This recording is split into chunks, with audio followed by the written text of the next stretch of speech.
പാവം പിടിച്ച നായകൻ മെല്ലൊരു സൂപ്പർ ഹീറോ ആയിട്ട് മാറുമ്പോൾ നമുക്കൊരു ആവേശം ഉണ്ടാവില്ലേ? ആ ആവേശം എനിക്ക് ആദ്യമായിട്ടൊരു ഹിന്ദി സിനിമ തന്ന സിനിമ. കണ്ടോണ്ടിരിക്കുമ്പോൾ ഇതൊക്കെ എന്റെ ജീവിതത്തിൽ നടന്ന എന്ത് രസമായിരിക്കുന്നു എന്റെ കുഞ്ഞു മനസ്സ് ആഗ്രഹിച്ചൊരു സിനിമ. ഒരു ഗ്രീക്ക് ഗോഡിനെ പോലെ ഹാൻസം ആൻഡ് ഹോട്ടസ്റ്റ് ആയിട്ടുള്ള ഋത്തിക് റോഷന്റെ സിനിമ.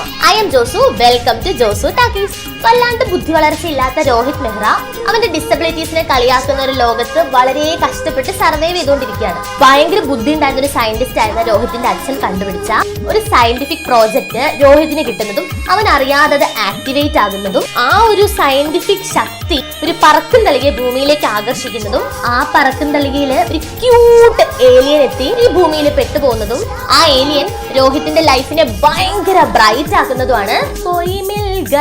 ഫസ്റ്റ് ജാദുവിനെ കണ്ടിട്ട് അന്തം വിട്ട് കുന്തം വിഴുങ്ങുന്ന രോഹിത് മെല്ലെ മെല്ലെ ഇതിന്റെ കിടപ്പുവശങ്ങളൊക്കെ മനസ്സിലാക്കുന്നതും ജാദു ഈ വേൾഡിനെ രോഹിത്തിന് ജീവിക്കാൻ വേണ്ടി ഒരു ബെറ്റർ പ്ലേസ് ആക്കുന്നതും രോഹിത്